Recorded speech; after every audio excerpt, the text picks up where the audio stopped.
The strange thing about heartbreak is that it doesn't always arrive with shouting or slammed doors. Sometimes it arrives dressed in a black evening gown, holding a champagne glass, standing just beyond a doorway while the man she loves destroys her world with a single sentence.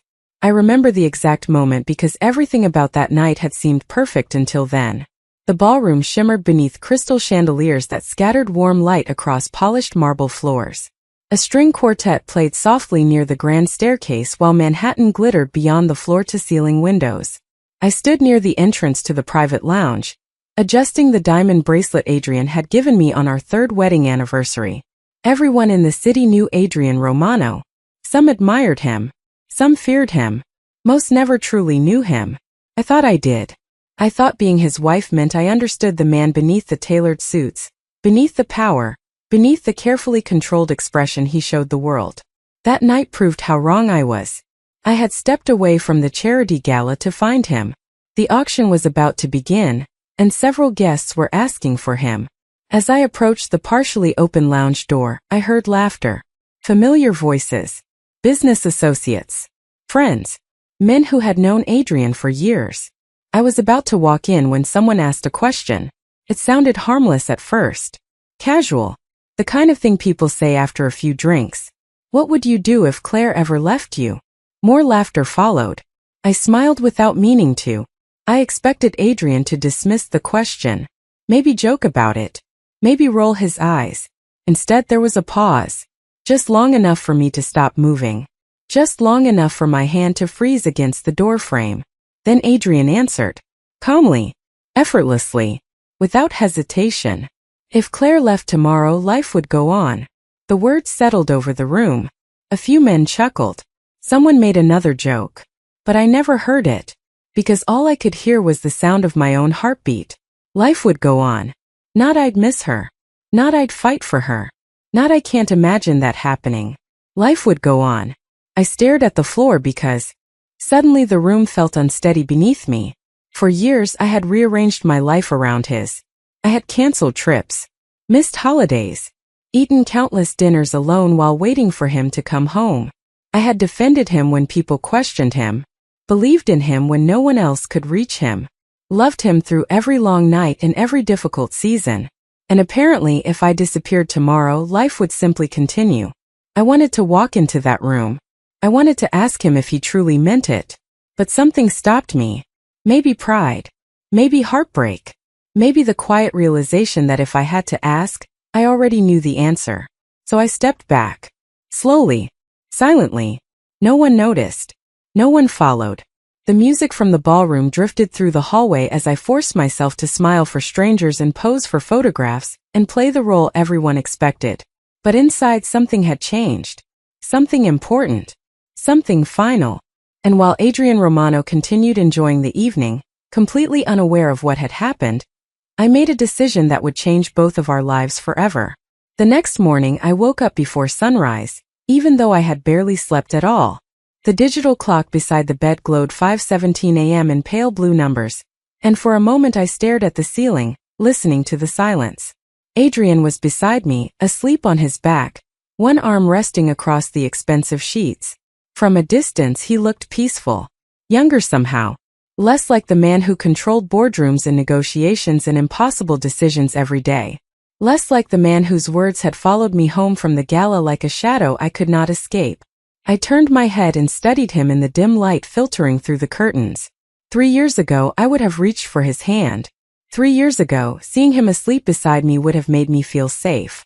This morning I felt like a stranger sharing a room with someone I no longer understood. I slipped quietly out of bed and walked downstairs. The mansion felt enormous before dawn. Every room seemed too large, too empty. The kitchen lights cast a warm glow across the marble countertops as I brewed coffee. The familiar smell filled the air, but even that comfort felt different now. I wrapped both hands around the mug and stood by the window overlooking the city. New York was beginning to wake up. Headlights moved along distant streets. Office buildings glowed against the dark horizon. Life was going on. The thought made something ache inside my chest. Adrian came downstairs nearly an hour later. He loosened his tie as he entered the kitchen, already checking messages on his phone. His schedule had always been relentless. Meetings, calls, events, endless responsibilities. I used to admire his dedication. Now I wondered how many years I had spent competing with it. "Morning," he said casually. "Morning." He kissed my cheek without looking up from the screen. It was automatic. A habit. The kind of gesture people perform without thinking. Then he poured himself coffee and started discussing a dinner event later that week. He talked while scrolling through emails. Talked while answering a text. Talked while reviewing his calendar. I realized halfway through the conversation that he had not once looked directly at me. Not once. And somehow that hurt more than the sentence itself. The days that followed settled into a strange routine. Outwardly, nothing changed. We attended functions, shared meals, smiled for photographs. The perfect couple everyone expected us to be.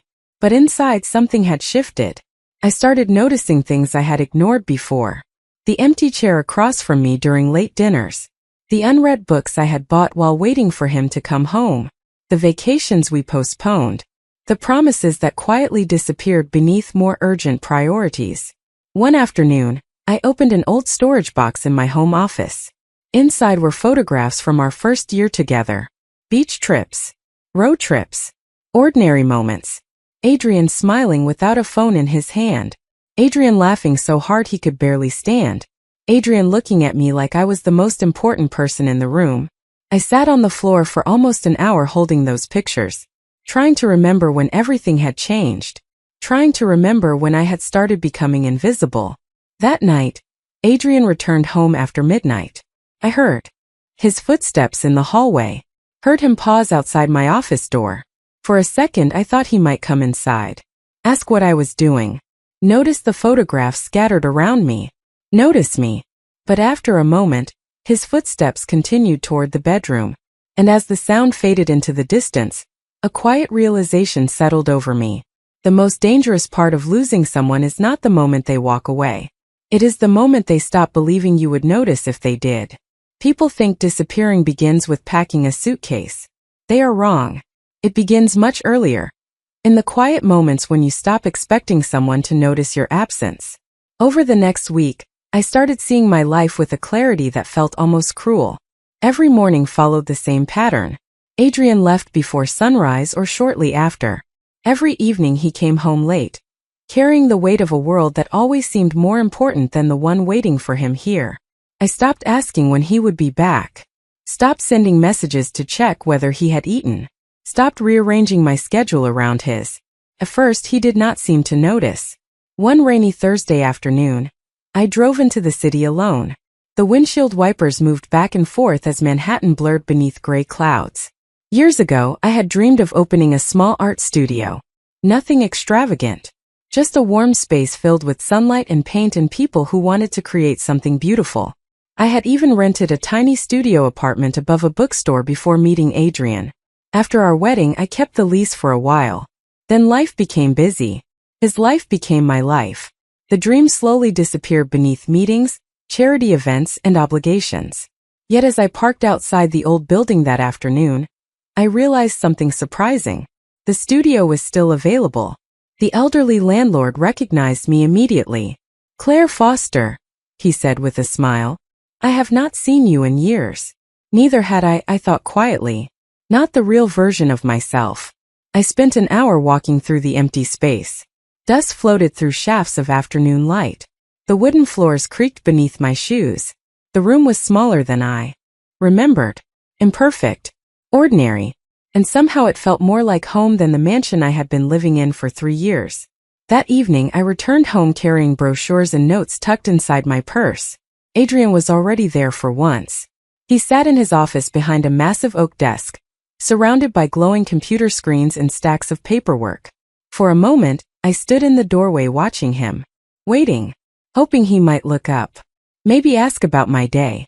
Maybe notice the excitement I had not felt in years. Instead, he continued typing. "Everything okay?" he asked without lifting his eyes from the screen. "Yes," I replied. "Everything is fine." The answer sounded strange coming from my own mouth. Fine. Such a simple word for something that was quietly breaking apart. Later that night, I opened a fresh notebook and began writing. Not a goodbye letter. Not yet. Just a list. Things I had always wanted to do.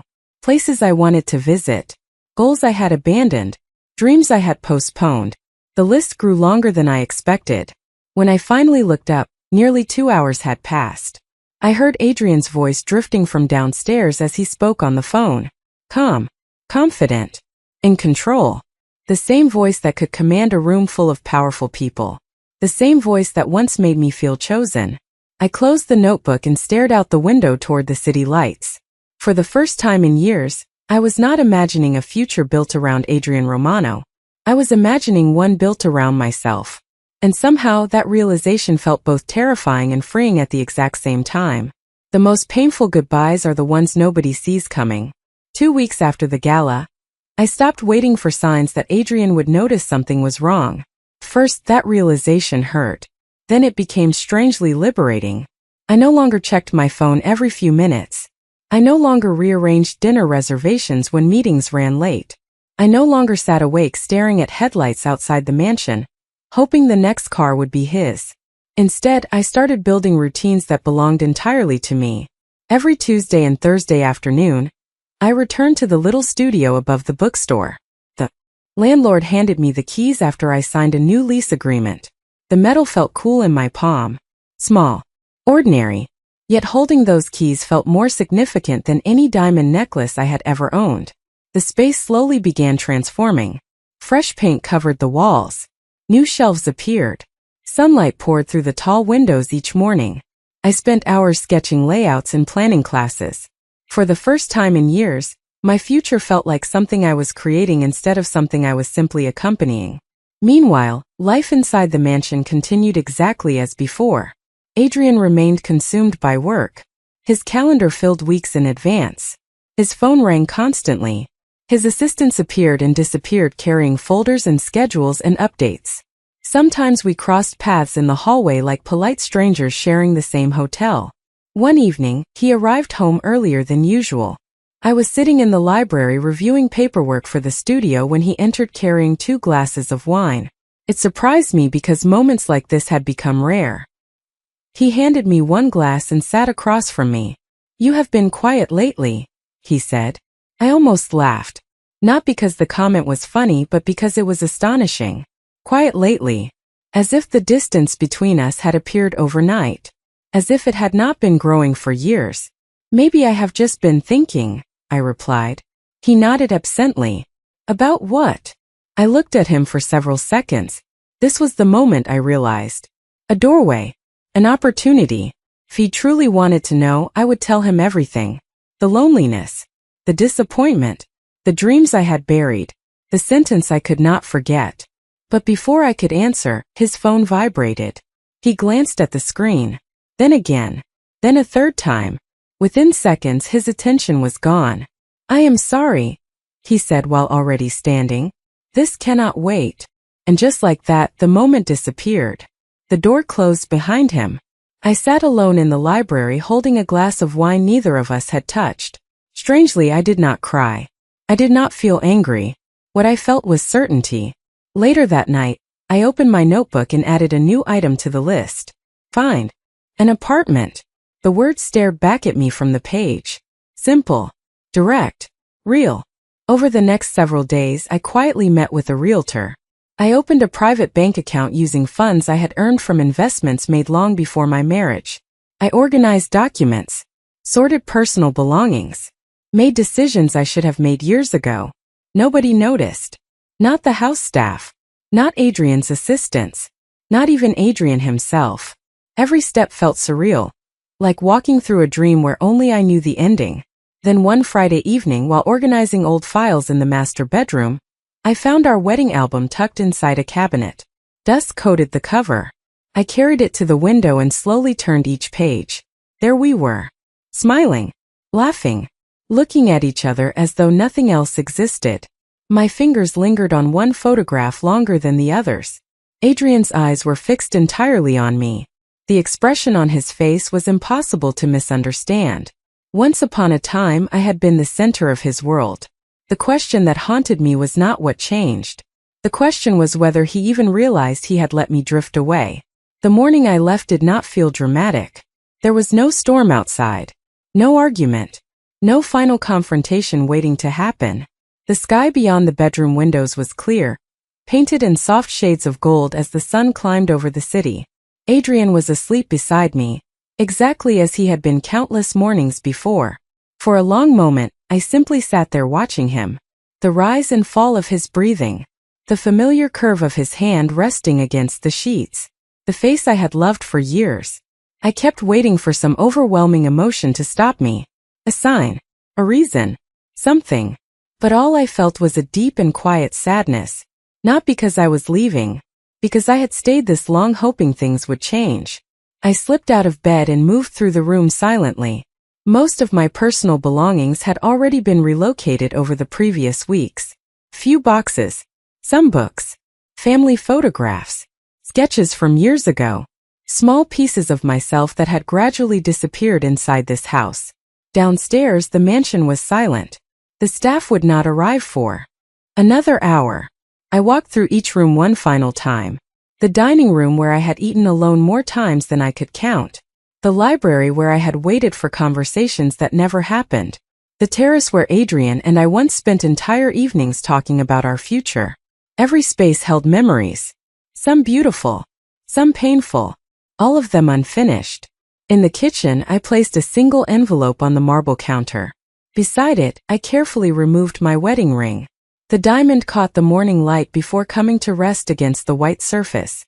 My hands trembled slightly as I stepped back.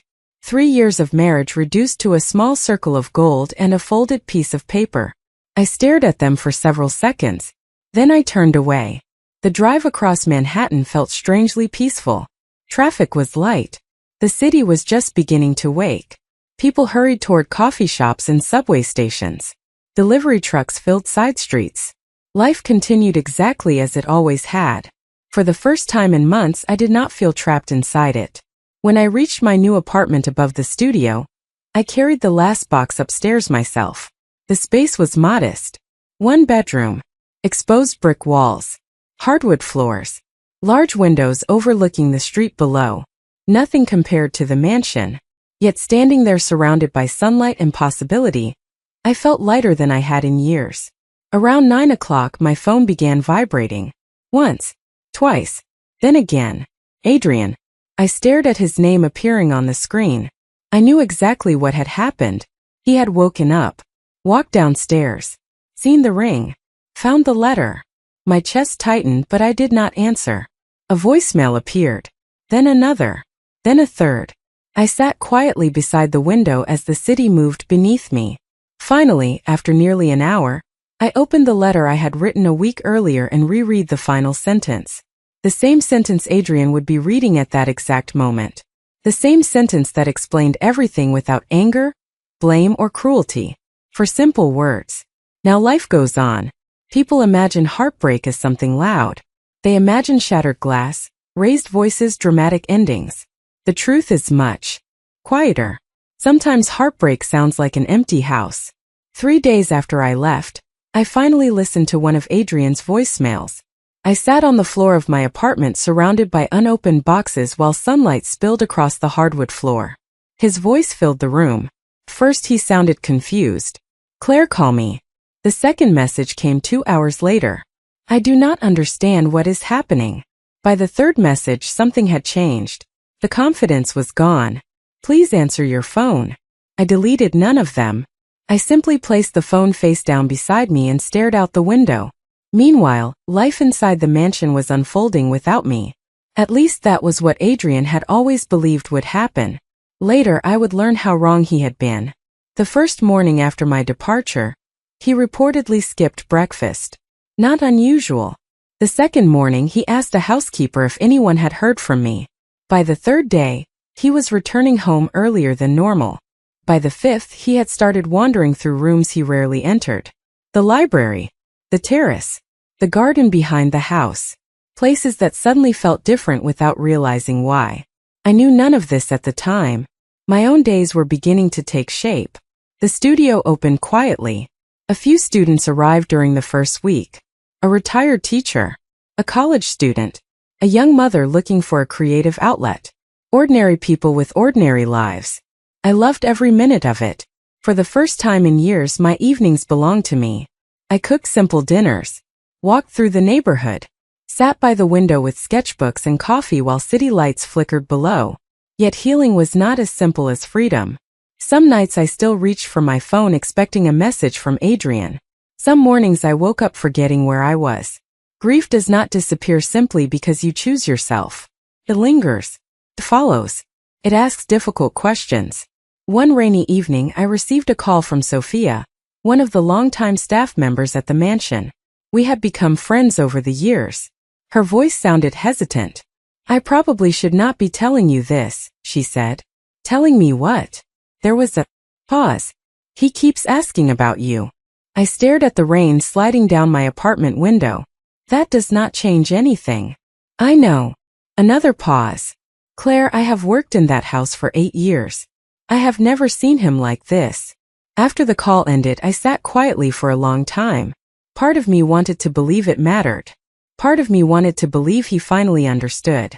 But understanding loss is not the same as understanding love. Later that night, as I locked the studio and stepped onto the sidewalk, I noticed a black car parked across the street.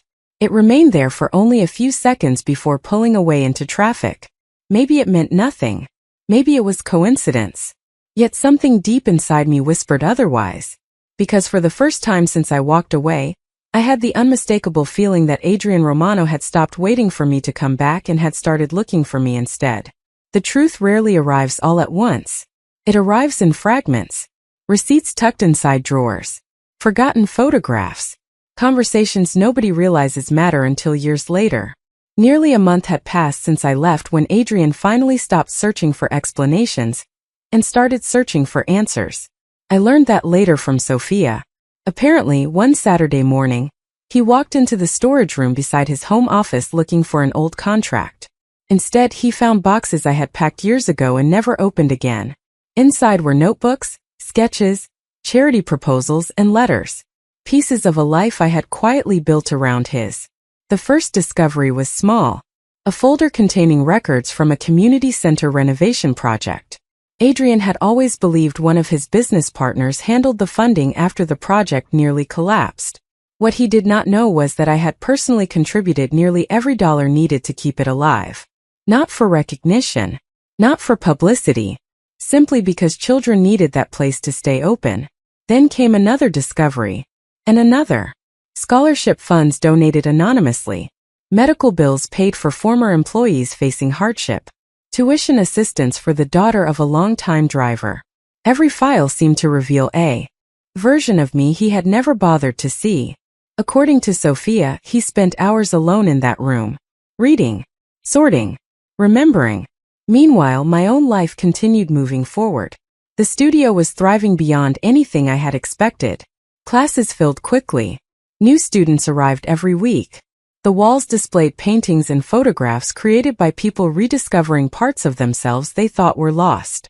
Sometimes I caught my reflection in the large front windows and barely recognized the woman looking back. She stood straighter, smiled more easily, laughed without forcing it. Yet every so often, a memory would surface unexpectedly. A favorite restaurant, a song playing from a passing car, a particular brand of coffee Adrian always bought. Healing was progress, not perfection. One evening after finishing a late class, I stepped outside to lock the front door. The air carried the first hints of autumn. Leaves drifted along the sidewalk beneath glowing streetlights. That was when I noticed a familiar figure standing across the street. Not hidden. Not watching from a car. Simply standing there. Adrian. For a second, neither of us moved. He looked different. Not physically. The expensive coat. The polished shoes. The controlled posture. Those remained unchanged. But something in his expression had shifted. The certainty was gone. The distance was gone. For the first time since I had known him, he looked uncertain. Human. Our eyes met across the traffic and evening shadows. My heart stumbled despite everything. 1,000 memories rushed through me at once. Good ones. Painful ones. All tangled together. He did not cross the street. He did not call my name. He simply stood there holding a worn notebook in one hand. Later, I would learn it was one of mine. A notebook filled with dreams I had written years earlier and forgotten. Dreams he had never known existed. The traffic light changed. Cars rolled between us. When the street cleared again, Adrian was still standing there, looking at me as though he had finally discovered something priceless after nearly losing it forever. Some people think the hardest part of leaving is walking away. They are wrong. The hardest part is discovering you can be happy after you do. For nearly 6 weeks, I had built a life that no longer revolved around Adrian Romano. My mornings belonged to the studio. My afternoons belonged to students and projects and possibilities. My evenings belonged to quiet dinners, sketchbooks, and the simple comfort of knowing exactly who I was becoming. That was why seeing him across the street unsettled me more than I wanted to admit. Not because I still needed him, because I no longer did. The realization followed me for days after that encounter. I found myself thinking about the expression on his face, the notebook in his hand, the way he had not tried to force a conversation. The old Adrian would have crossed the street immediately. He would have expected answers, expected cooperation, expected control. Instead, he had simply stood there and let me choose. A week later, I was arranging paintings for an upcoming community exhibition when the bell above the studio door chimed. I looked up automatically and froze. Adrian stood inside the entrance. The afternoon sunlight streamed through the windows behind him. For a moment, neither of us spoke. Several students worked quietly at tables nearby, completely unaware of the history standing between us. "Hello, Claire," he said softly.